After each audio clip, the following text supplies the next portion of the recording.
Hello বন্ধুরা, সবাই কেমন আছো? আশা করি ভালো আছো। তো আজকের ভিডিওটা সবাই দেখতে থাকো, স্কিপ না করে। তো কাকলি লাইফস্টাইলে তোমাদের সবাইকে ওয়েলকাম। তো ভিডিওটা কন্টিনিউ দেখতে থাকো। আজকে পুরো দিন কী করি না করি ওই ভিডিও দেখতে থাকো।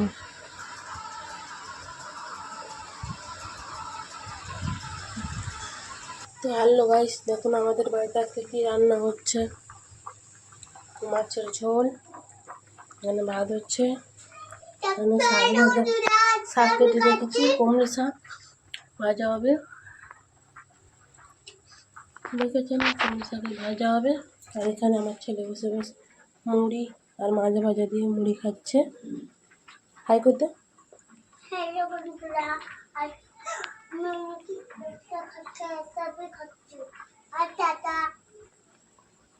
এখানে রসুন আদা দিয়ে দিয়েছি, দিয়ে মশলা নিচ্ছিলাম।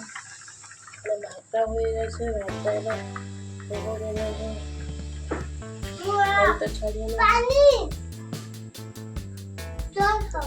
এখনো মুড়ি খাওয়া হয়নি, কেমন করে মুড়ি গালে লাগিয়েছে দেখুন।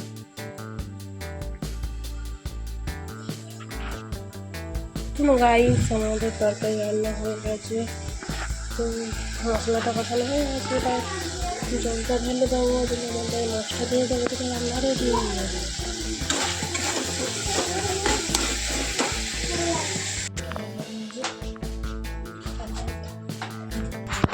তো এখানে তরকারিটা জল ঢেলে দিয়েছিলাম, এখানে শাক ভাজার জন্য রসুন আর পেঁয়াজটা কেটে রেখেছিলাম।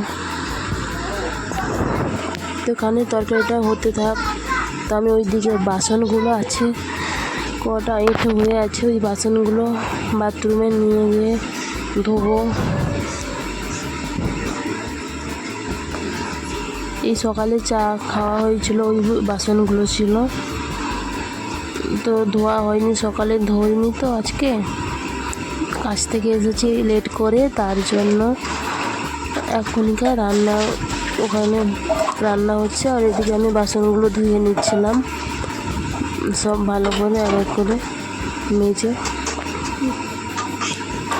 এদিকে ওদিকে রান্নাও হয়ে যাবে, এদিকে বাসনও ধোয়া হয়ে যাবে, তার কাজ আমার জলদি শেষ হয়ে যাবে, ওই জন্য ধুয়ে নিচ্ছিলাম।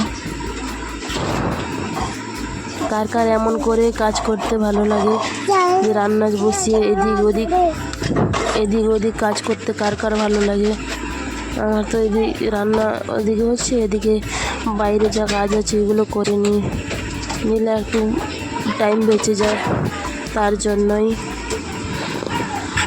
যাই হোক, 7-8 দিন ধরে শরীরটা ভালো ছিল না, তো ওই জন্য ভিডিও ছাড়তে পারিনি। প্রচুর শরীরটা খারাপ ছিল, তার জন্য ভিডিও ছাড়তে পারিনি।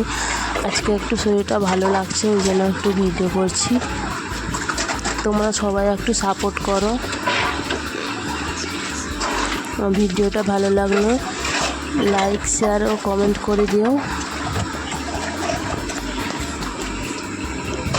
তো এদিকে আমার বাসনগুলো ধোয়া হয়ে এসেছে, সব বাসনগুলো ধুয়ে নিচ্ছিলাম। তো ওইদিকে তরকারিটা হচ্ছে, তো ওইদিকে ভাবছি তরকারিটা না লেগে যায় কড়াইতে না লেগে যায় তরকারিটা। এখানে ফটাফট করে ধুয়ে নিয়ে ভালো করে, তারপর বাথরুমটা একটু ঝাড়ু মেরে দিচ্ছিলাম। বাথরুমটা একটু হয়ে গেছিলো, তো ওই জন্য একটু ঝাড়ু মেরে নিচ্ছিলাম ভালো করে।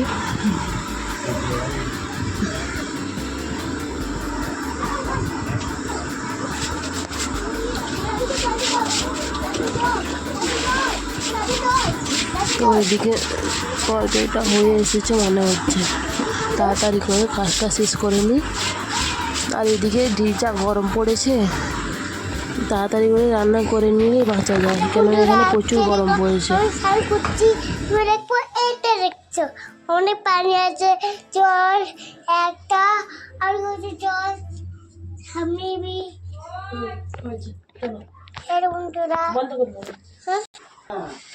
তো দেখো গাইস, এখানে হয়ে গেছিলো তো বাসনগুলো আমি জল ঝেড়ে সব বাসনগুলো রাখছিলাম যে যার জায়গাতে।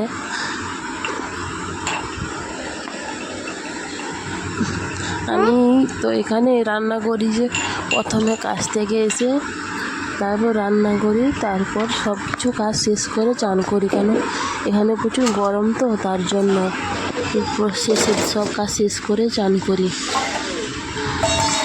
যে শরীরটা একটু আরাম থাকে। নাহলে আবার চান করে রান্না করলে আবার যেই গরমে সেই গরম হয়ে যাবে, তার জন্য। তো এখানে বাসনগুলো সব রাখা হয়ে গেছে আমার। ওইদিকে দেখি তরকারিটা হয়েছে কি হয়নি।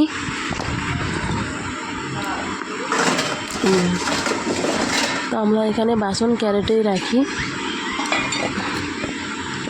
আমরা এত পয়সাওয়ালা না যে বাসন রাখার জন্য ঝুড়ি টুড়ি আমাদের নেই। তো এখানে তরকারিটা হয়েছে নাকি দেখছিলাম, হয়ে এসেছে। তো এখানে গরম মশলাটা দিয়ে দেব, আর নুন তো ঠিকই আছে। গরম মশলা দিয়ে ভালো করে নাড়িয়ে নিয়ে ঢেলে নেব তরকারিটা। তারপর কালার এমনি হালকা, গরমের সময় তো একটু হালকা মশলা দিয়ে রান্নাটা করেছি, নাহলে গরমে বেশি মশলা খেলে শরীর এমনিতেই খারাপ করবে, তার জন্য। তো এখানে হয়ে গেছে, দেখুন কেমন করে তরকারিটা হয়ে গেছে। তারপরে থেকে কমলি শাক কেটে রেখেছিলাম, যে ওই শাকটা ভালো করে কেটে ধুয়ে রেখেছিলাম। কড়াইটা ধুয়ে ওই শাকটা ঢেলে দিয়েছি, দিয়ে ওইদিকে নুন দিয়ে দিয়েছি, দিয়ে ঢাকাটা দিয়ে দেবো যাতে ভালো করে একটু সিদ্ধ হয়ে যায়। তো এখানে ঢাকাটা দিয়ে দিয়েছি। তারপর এখানে যে শাকের জন্য রসুনটা ছাড়িয়ে রেখেছিলাম ওইটা ছেঁচবো। তো এখানে আমাদের শিল নোড়া তো নেই, তার জন্য এখানে রুটি যে বেলান হয়ে বেলুনটা দিয়ে ভালো করে ওই রসুনটাকে একটু ছেঁচে নিচ্ছিলাম। কী করবো, যেখানে যেটাই থাকি সেরকম আমাদের ইউজ করে চালাতে হয়, যেখানে যে পদ্ধতি থাকে। গ্রামে থাকলে শিলনোড়া থাকতো, এখানে বাইরে তো আর শিলনোড়া নেই। তো এখন রসুনটা ছেঁচে ঢেলে নিয়েছিলাম। এই শাকটা সিদ্ধ হয়ে গেছে, কিন্তু জল বেরিয়েছে অনেক। তো বেশি ওই জলটা শুকাতে গেলে শাকটা পুরো ঘেঁটে যাবে, তার জন্য জলটা একটু গড়িয়ে নেব থালা চেপে। তো জলটা গড়িয়ে শাকটা ওখানে ভাজা হয়ে গেছিলো, জলটা মরে গেছিলো। তো এখানে শাক ভাজার জন্য তেল দিয়ে দিয়েছিলাম। তারপর তেলটা গরম হওয়ার পর শুকনো লঙ্কা দিয়ে দিয়েছিলাম। আমরা পেঁয়াজ আর রসুন দিয়ে শাক ভাজা খাই, আমরা শুধু রসুন দিয়ে শাক ভাজা খাই না। আমাদের এরকম পেঁয়াজ আর রসুন দিয়ে শাক ভাজা খেতে ভালো লাগে। আমার ভালো লাগে না, কিন্তু আমার শ্বশুরবাড়ি এরকম খায়। আমি তো শুধু রসুন দিয়ে শাক ভাজা খাই। তো এখানে পেঁয়াজটা লাল করে ভাজা হয়ে গেছে, তো এখানে রসুনটা ঢেলে দিয়েছি। তারপর পেঁয়াজ আর রসুনটা ভালো করে লাল করে ভেজে নেব। তো দেখুন এখানে ভালো করে ভেজে নিচ্ছিলাম। তারপর ওখানে শাকটা ঢেলে ভালো করে নাড়িয়ে চাড়িয়ে আর একটু রসটাকে শুকিয়ে নিচ্ছিলাম। দেখুন কেমন করে এখন থেকেই আমার লোভ লেগে যাচ্ছে। আমার শাক ভাজা অনেক ভালো লাগে খেতে, কমলি শাকের ভাজা, যে কোনো শাক ভাজা আমার খেতে ভালো লাগে। তো এখানে বাটিতে ঢেলে নিয়েছিলাম শাক ভাজাটা। তো ওইদিকে কাপড় কদিন ধরে শরীর ভালো ছিল না বলে জামা কাপড় কিছু ধোয়া হয়নি, আমার না আমার ছেলের। বেডশিটগুলো চাদরগুলো একটু নোংরা হয়েছিল, ওইগুলো সব ডুবিয়ে রেখেছিলাম, এইগুলো ধুয়ে নেব। তো ওইগুলো রেখে দিয়েছিলাম। এবার এগুলো একটু ভালো করে ব্রাশ দিয়ে মেজে ধুয়ে নেব, কেন কদিন ধুতে পারিনি, ঘর পুরো আমার ঘেঁটে গেছিলো। তার জন্য আজকে একটু ঘর দুয়ার সব পরিষ্কার করে নিচ্ছিলাম ভালো করে, কাপড় জামা কাপড় সব কিছু পরিষ্কার করে নিচ্ছিলাম সুন্দরভাবে। তো এখানে দেখছিলাম আমি কাপড়গুলো কেচে নিচ্ছিলাম এক এক করে।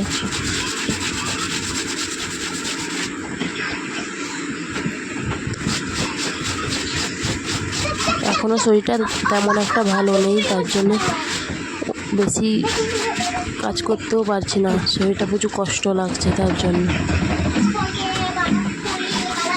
কী করবো, নোংরা জামা কাপড় তো আর রাখতে পারি না, ওগুলো তো ধরতেই হবে, কদিন আর ফেলে রাখবো। তো ওগুলো ধুচ্ছিলাম ভালো করে। আর ওইদিকে কাজেও যেতে হয়, প্রচুর গরম তো, তার জন্য শরীরটা আরও খারাপ হয়ে গেছিলো।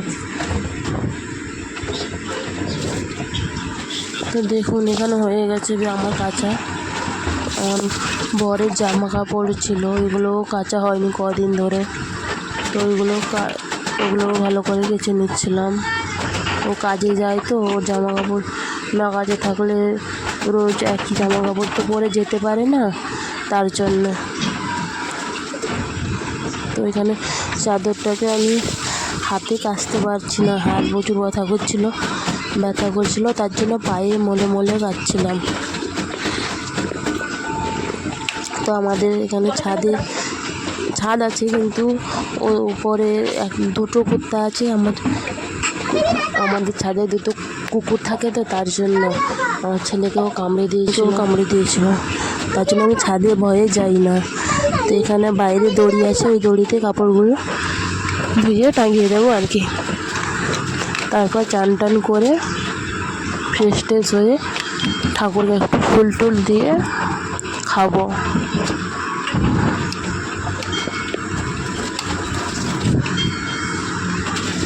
তো খেয়ে একটু ঘুমিয়েছিলাম,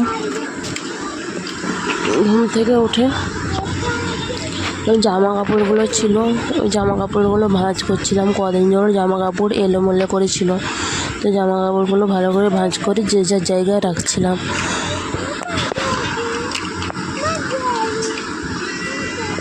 যখন জামা কাপড়গুলো ভালো করে রেখে দিচ্ছিলাম, এখানে আমার ছেলে চান করে ঘুমিয়েছিল, জামা পরিয়ে দিয়েছিলাম আর প্যান্ট পরেনি।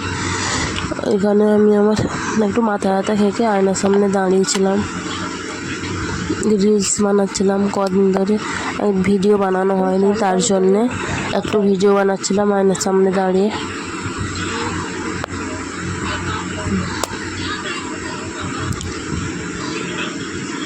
তারপর ঘুমিয়ে গেছিলাম। ঘুম থেকে উঠে সন্ধ্যাবেলা একটু মুড়ি খেতে মন চাইছিল, তার জন্য একটু বাজারে গিয়ে চপ আর ঘুগনি নিয়ে এসেছিলাম মুড়ি খাবো বলে।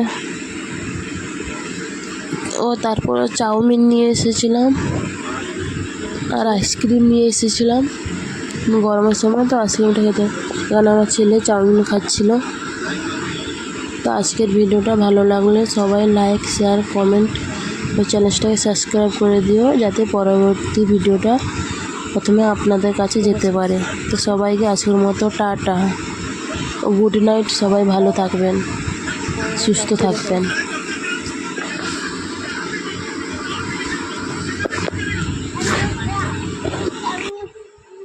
Tata, good night.